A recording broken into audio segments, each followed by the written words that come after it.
Bonjour Mathieu Rouget.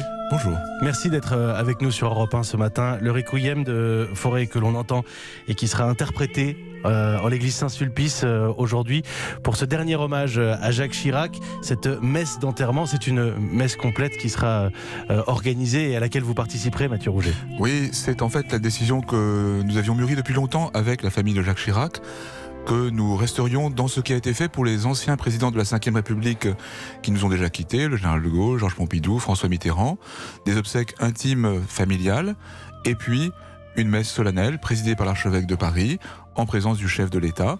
C'est à Notre-Dame, évidemment, que cette messe aurait eu lieu sans l'incendie qui l'a, pour l'instant, fortement abîmé. J'allais vous poser la question à la fin de l'interview, mais forcément, un jour comme aujourd'hui, Notre-Dame vous manque particulièrement. Oui, c'est vrai, mais Saint-Sulpice sera aussi, comme elle est depuis l'incendie, vraiment accueillante, et elle sert en quelque sorte de vice-cathédrale en ce moment.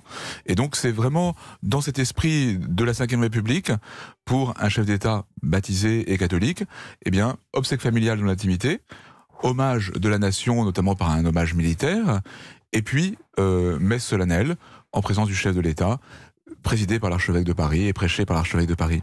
2000 invités, parmi lesquels des chefs d'État comme Vladimir Poutine, d'anciens chefs d'État comme Bill Clinton par exemple. Est-ce que c'est une messe qu'on organise avec un protocole particulier? La pression est différente, j'imagine. Alors c'est d'abord une messe, et finalement j'ai lu un éditorialiste qui disait Jacques Chirac c'était la France. La cérémonie de tout à l'heure à Saint-Sulpice, ce sera comme ces enterrements qui sont célébrés tous les jours dans toutes les églises de France, où une assistance très composite, des gens qui sont croyants, d'autres qui le sont moins, certains qui sont chrétiens, certains qui ne le sont pas, des vies magnifiques ou des vies plus compliquées, eh bien, sont présentées à la miséricorde, à l'amour de Dieu. Et même si, bien sûr, les choses vont être un peu plus travaillées, un peu plus soignées, eh bien, et puis il y a des éléments de logistique qui sont extrêmement complexes à organiser, c'est d'abord une messe d'enterrement comme toutes les autres. Je vais raconter une petite anecdote. Il y a des années, justement, j'accueillais Jacques Chirac pour des obsèques d'un ancien responsable politique dans la paroisse où je m'occupais à l'époque. Et j'avais dit au sacristain, celui qui s'occupe de tout organiser matériellement, il faut faire bien attention parce que tout à l'heure, il y aura le président de la République. Il faut que tout soit très bien. Il m'avait répondu, vous savez, monsieur le curé, ici, tout est toujours bien. Comme ça, c'est bien pour tout le monde. Et finalement, c'est cela aussi qui va être mis en œuvre tout à l'heure à Saint-Sulpice. Alors Jacques Chirac, les Français lui disent adieu depuis jeudi après-midi. Vous avez précisé que, au-delà de son statut d'ancien chef de l'État, il était catholique baptisé. Je vous propose cette petite archive et je vais saluer au passage le service des archives d'Europe 1 qui travaille très dur depuis jeudi. Une interview de Bernadette Chirac par Marc-Olivier Fogiel. C'était sur Europe 1. C'était le 15 septembre 2009. Petit extrait.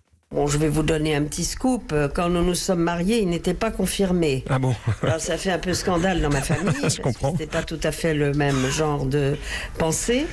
Vous connaissez bien la famille Chirac, vous, Mathieu Rouget? Alors je les connais un peu, on peut dire assez bien, et monsieur et madame Chirac se sont mariés dans une chapelle qui dépendait de la basilique Sainte-Clotilde, dont j'ai été le curé et le recteur pendant longtemps, et donc nous avons eu l'occasion de faire mémoire de leur mariage pour leurs 50 ans, pour leurs 10 ans dans cette chapelle, et je savais évidemment que Jacques Chirac avait été confirmé à l'approche de son mariage.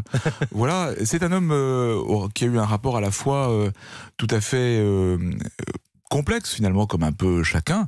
Il y avait un élément d'enracinement catholique très fort chez lui, et en même temps il y avait son attrait pour les religions orientales, son interrogation, parfois des moments de grande laïcité, parfois des moments de grande amitié avec les papes. Si je vous pose la question, c'est parce qu'on le connaît volontiers bon vivant, chef de l'État. On ne va pas refaire toute sa biographie, on l'a fait depuis jeudi, mais on connaît peut-être moins le Jacques Chirac spirituel. Alors, être bon vivant, c'est pas contraire au fait d'avoir la foi, d'une part, et ensuite, évidemment, ça dépend le sens qu'on donne au mot bon vivant, mais je pense que le mystère du cœur de Jacques Chirac, seul Dieu le connaît. Et donc, ce qui est certain, c'est qu'il avait un rapport riche et paradoxal aux questions spirituelles. Il a pu être en particulier parfois très proche des papes et parfois très laïque. Mais moi, j'étais le témoin de, malgré tout, une ouverture de son cœur à l'essentiel. Vous avez officié pour les funérailles de sa fille aînée Laurence, du couple Chirac. Il sera enterré auprès de sa fille aujourd'hui au cimetière du Montparnasse. Pendant cette cérémonie, il y a des invités évidemment. Il y a aussi 2 écrans géants qui seront installés à l'extérieur de l'église Saint-Sulpice. Il faut que les Français qui viennent saluer Jacques Chirac puissent accéder à cette cérémonie d'une certaine manière. D'une manière ou d'une autre, je pense que tout le monde a besoin d'exprimer son émotion. Et puis si vous voulez, je vous le disais, c'est comme un enterrement de famille, comme il s'en passe dans toutes les églises de France. Et c'est important que tous les Français puissent participer à cet événement de famille. Jacques Chirac a un bilan politique sur lequel on rediscutera à travers l'histoire, qui est lui aussi contrasté, paradoxal. Mais je pense que beaucoup ont été sensibles, malgré tout, à cette capacité de proximité avec les personnes. J'évoquais mon sacristain de Sainte-Clotilde. Un jour, Jacques Chirac était venu pour une cérémonie, et au moment où je l'ai raccompagné à sa voiture, il m'a dit « Je n'ai pas salué votre sacristain qui a tout organisé si bien ». Et il a sorti de sa voiture, il est reparti le saluer. Et je pense, comme on dit dans l'écriture, que cette attention vraiment forte aux personnes singulières lui sera comptée comme justice. Mathieu Rouget, je vais vous remercier, mais on a commencé en musique avec le Requiem de Fauré, on va terminer en musique. Pendant cette cérémonie, le grand chef d'orchestre Daniel Barenboim va interpréter l'impromptu de Schubert. Daniel Barenboim qui a beaucoup œuvré pour la paix au Proche et au Moyen-Orient, un proche des Chirac clairement aussi. On écoute quelques notes de l'impromptu de Schubert. Je vous remercie Mathieu Rouget, évêque de Nanterre, mais qui va participer à cette cérémonie, à ces obsèques aujourd'hui à Saint-Sulpice. Merci d'être passé ce matin par le studio d'Europe 1. Merci à vous.